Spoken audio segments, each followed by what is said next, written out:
Day 5 in Thailand kung saan hindi tayo mahilig sa cafe pero nagpa-cafe-cafe. Huy. This day is pagod day na talaga kaya less ang gala. More on out of curiosity, malling and shopping yung day na to. Compared sa mga nauna kong video kung gaano kadami yung pinuntahan namin, this day naman ganun din kakaunti. Pero kailangan sulitin dahil minsan lang to.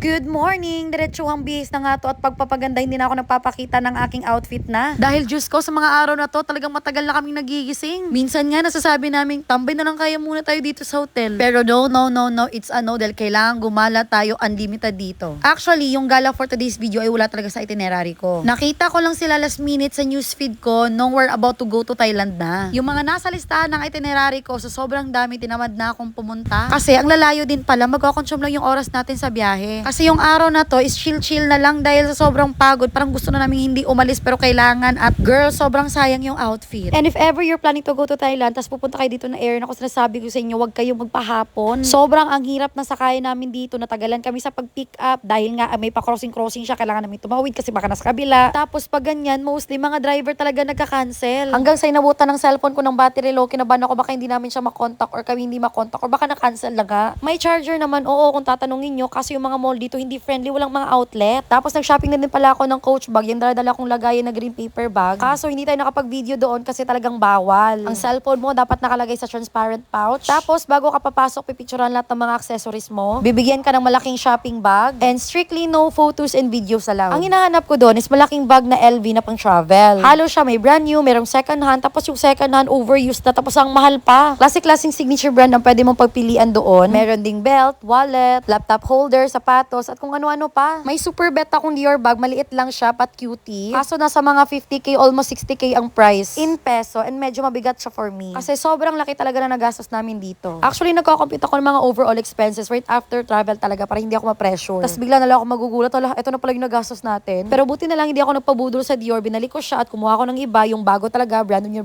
At mas feeling kong worth it na remembrance ko dito sa Thailand. And by the way guys, dito sa Le Cafe, pwede ka makapag-dine dito pero kami nag-walk-in lang for photo and video purposes lang. Actually, kape lang sana o-orderin namin kasi yun lang offered namin. Kasi hindi nga ako bumibili ng Starbucks coffee na worth 150 yung isang cup, tapos dito pa. Kaso si Bobby na curious sa cookies at gusto niyang tikman. Kaya sige, out of curiosity, bumili na din kami. Yung dalawang coffee at isang box ng cookies na 6 ang laman, nasa worth 5,000 in peso, o diba nakakapi ka lang naman. Pero dahil gusto ko mag-content dito, syempre gagastos tayo. Para makapasok tayo, but in reality guys, hindi talaga ako mahilig ng kape, bawal din siya sa akin. After dito, talagang hindi kasi enough sa akin ng kape-kape lang pag nagutom ako. Kaya napadpad kami dito at nakita ni Bobby yung pinakapaborito niyang brand na relo. Kaso girl, yung amount ng ganong brand na relo, pang dream house ko na. So heto, kumain na nga kami at talagang kinakabahan ako dahil wala pa talagang nag-accept ng booking namin hanggang eto finally. Kaya laking pasasalamat ko na hindi siya nag-cancel at talagang binigyan ko ng tip si kuya. Yun lang. Thank you for watching. Bye!